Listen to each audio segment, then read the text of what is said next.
दोस्तों, बहुत समय पहले की बात है। एक छोटा सा राज्य था जहां एक राजा राज्य किया करता था। राजा अपनी प्रजा का ख्याल रखता था। प्रजा भी राजा से बहुत खुश रहती थी। राजा का हर एक व्यक्ति केवल एक ही बात कहता था कि ये तो हमारे भाग्य हैं कि हमें ऐसा राजा प्राप्त हुआ है। जब से इस राजा ने राज्यभार संभाला है, हमें कोई भी दुख नहीं हुआ। प्रजा अपने राजा की जय जयकार किया करती, राजा का सम्मान किया करती, राजा का आदर किया करती। राजा और राजा की प्रजा सभी बहुत खुश थे। सब बहुत अच्छा चल रहा था कि तभी एक दिन पड़ोसी राज्य के राजा ने इस छोटे से राज्य को एक चेतावनी भरा पत्र भेजा।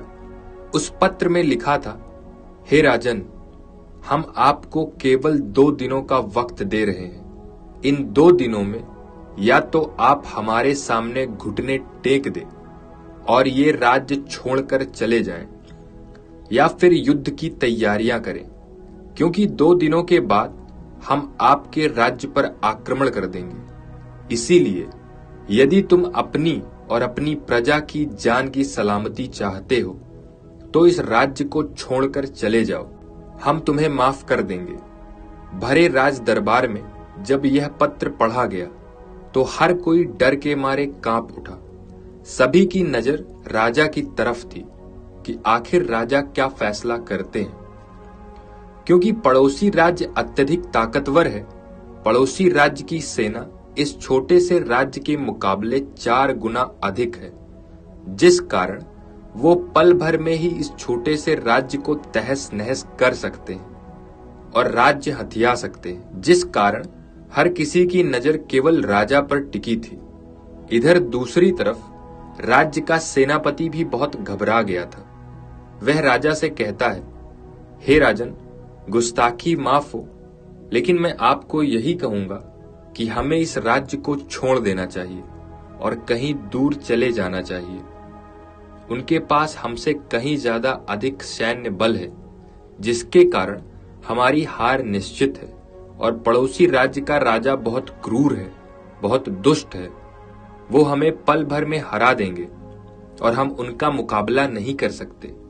हमें हार मान लेनी चाहिए और अपने इस राज्य को छोड़ हमें भी कहीं दूर चले जाना चाहिए। और यदि मान लीजिए कि हम उनसे युद्ध करने के लिए तैयार भी हो जाते हैं, तो वो लोग बहुत क्रूर हैं, वो बहुत दुष्ट हैं, उनके अंदर इंसानियत नहीं है, वो लोग हैवान हैं। वो लोग हमें पल भर में हरा देंगे और उसके बाद हमारी प्रजा के साथ वो जो दुर्व्यवहार करेंगे वह हमसे देखा नहीं जाएगा। वो सब कुछ तहस नहस कर देंगे, सब कुछ बर्बाद हो जाएगा। इसलिए हे राजन, मेरी आपसे विनती है कि अपनी प्रजा की सलामती के लिए हमें इस राज्य को छोड़कर कहीं दूर चले जाना चाहिए।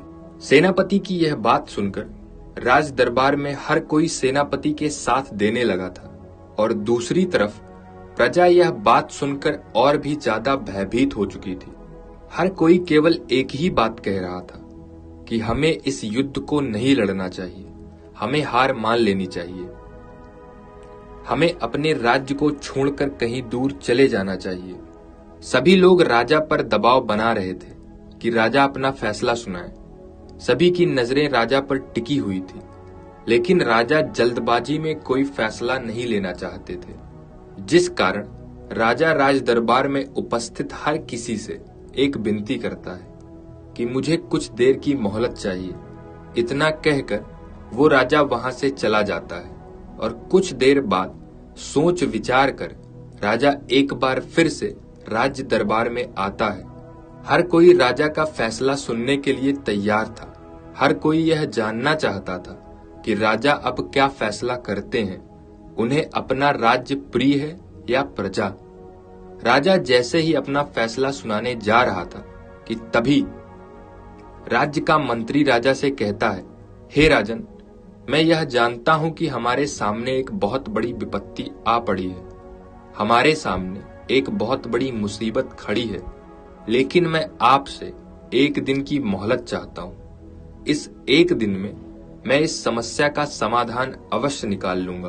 कृपया मुझ पर विश्वास करें और मुझे 1 दिन की मोहलत अवश्य दें। मंत्री की यह बात सुनकर वहां पर उपस्थित हर कोई मंत्री का विरोध करने लगा। हर कोई यह चाहता था कि राजा अभी यह फैसला करे, हम इस राज्य को छोड़कर जा रहे हैं। लेकिन राजा ने मंत्री की बात सुनी और मंत्री को 1 दिन का वक्त दे दिया और राज दरबार बर्खास्त कर दी गई। वहां पर हर कोई केवल एक ही बात सोच रहा था कि अगले दिन क्या होगा। हर कोई अगले दिन का इंतजार करने लगा। उस पूरी रात राजा को नींद नहीं आई। राजा के मन में केवल अपनी प्रजा को लेकर अत्यधिक चिंता थी और वह ये नहीं समझ पा रहा था कि वो क्या करे, अपनी प्रजा को सुरक्षित करे या फिर अपने राज्य को। राजा ने पूरी रात इधर उधर टहलने में बिता दी। अगले दिन सुबह सुबह फिर एक बार राज्य दरबार लगा। हर कोई वहां पर उपस्थित हुआ। वहां पर उपस्थित हर एक व्यक्ति मंत्री के आने का इंतजार कर रहा था।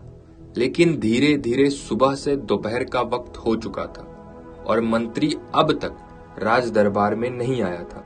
इस वजह से राजा ने कुछ सैनिकों को मंत्री के घर भिजवाया, यह पता करने के लिए कि मंत्री कहां पर है। जब वह सैनिक मंत्री के घर पर पहुंचे तो उन्होंने देखा कि मंत्री का घर बंद है और घर में कोई नहीं है। यह संदेश लेकर वे सैनिक वापस राज दरबार में लौटे और उन्होंने राजा को ये सारी बातें बता दी। अब हर किसी के मन में ये सवाल उठ रहा था कि वो मंत्री कहां चला गया जिसने 1 दिन की मोहलत मांगी थी, जो इस समस्या का समाधान लाने वाला था। उधर दूसरी तरफ एक एक पल बीता जा रहा था। हर किसी के मन में भय बढ़ता जा रहा था। हर किसी के मन में अब ये सवाल था कि अब क्या होगा। तभी सेनापति राजा से कहता है, हे राजन, ऐसा लगता है कि मंत्री ने पहले यह भांप लिया था कि हम हार जाएंगे। इसीलिए लगता है कि सबसे पहले मंत्री ही इस राज्य को छोड़कर भाग चुके हैं। इसीलिए अब हमारी आखिरी उम्मीद आप ही है। आप ही हमें बताइए अब हमें क्या करना चाहिए। राजा कुछ देर सोच विचार करने के बाद अपना फैसला सुनाने के लिए तैयार हो जाता है। वह जैसे ही फैसला सुनाने जा रहा था कि तभी मंत्री राज दरबार में एक सन्यासी को लेकर पहुंच जाता है। यह सब देखकर राज दरबार में उपस्थित हर कोई बड़ा आश्चर्यचकित हो जाता है। किसी को यह समझ नहीं आ रहा था कि आखिर ये सब क्या हो रहा है। यह मंत्री इस सन्यासी को लेकर यहां पर क्यों आए हैं और यह सन्यासी कौन है। तभी मंत्री थोड़ी दूर और आगे आकर राजा से कहता है, हे राजन, आपको जो भी फैसला करना है वो आप जरूर कीजिएगा, लेकिन उससे पहले एक बार मेरे गुरु की बात सुन लीजिए। राजा उन गुरुवर के पास पहुंचा, उन्हें प्रणाम किया और उन्हें सारी बात बता दी और फिर उन गुरुवर से कहता है, हे गुरुवर, अब आप ही हमारी आखिरी उम्मीद है।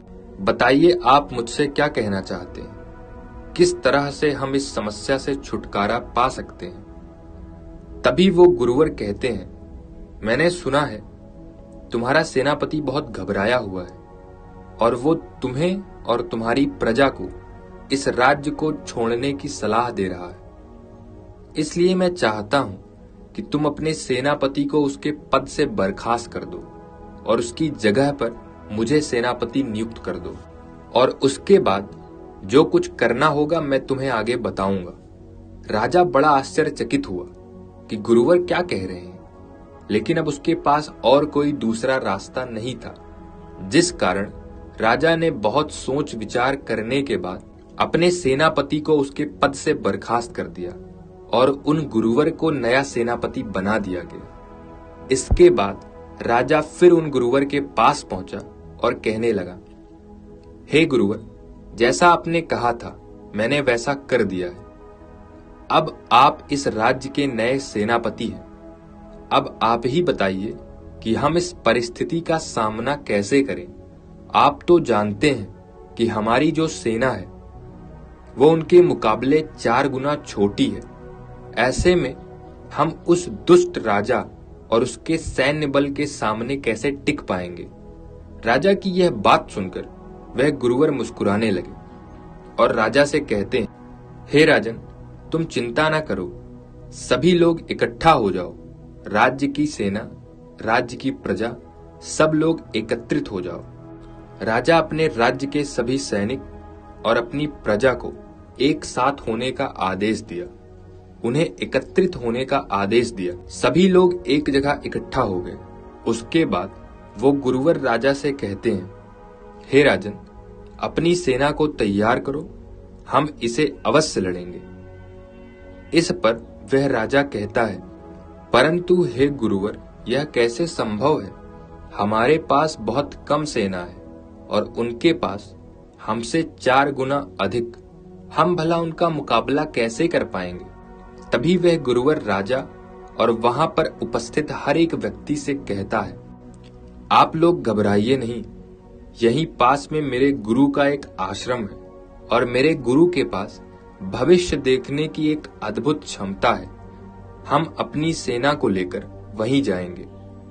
उनके पास एक सोने का सिक्का है जिसे उछाल कर वह ये बता सकते हैं कि हम जीतेंगे या हम हारेंगे। यदि वो कहते हैं कि हम हार जाएंगे तो हम अपनी सेना लेकर वापस लौट आएंगे, लेकिन उन्होंने यह कह दिया कि हम जीत जाएंगे तो हम उस युद्ध को अवश्य लड़ेंगे। राजा उन गुरुवर की बात मान लेता है और अपने सभी सैनिकों को लेकर उन महागुरु के आश्रम पहुंचता है। उस आश्रम पर पहुंचने के बाद वह गुरुवर अपने महागुरु से वो सारी बातें बता देते हैं और फिर उनसे इस युद्ध का परिणाम देखने की विनती करते हैं। वह महागुरु अपने शिष्य की बात मान लेते हैं और तुरंत ही वह सोने का सिक्का निकालते हैं और कहते हैं कि यदि चित आया तो हम जीतेंगे और यदि पट आया तो हम हारेंगे।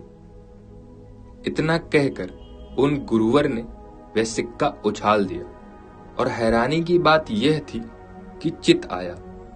इस कारण हर कोई अब इस उम्मीद में था कि हम चाहे कुछ भी हो जाए, हम तो जीत कर ही रहेंगे। इतना कहकर वह गुरुवर और उनके साथ राजा और उनकी पूरी सेना युद्ध के लिए आगे बढ़ती है। युद्ध भूमि पर वहां अपने से 4 गुना सेना देखकर एक बार के लिए बहुत घबरा जाते हैं, लेकिन तभी राजा और उनके सैनिकों को उन महागुरु की वह भविष्यवाणी याद आती है और वो लोग एक बार फिर से युद्ध लड़ने के लिए पूरी तरह से तैयार हो जाते हैं। युद्ध प्रारंभ होता है और दोनों ही राज्यों के बीच खूब घमासान युद्ध होता है। हर तरफ लाशें ही लाशें, हर तरफ खून ही खून बिखरा होता है।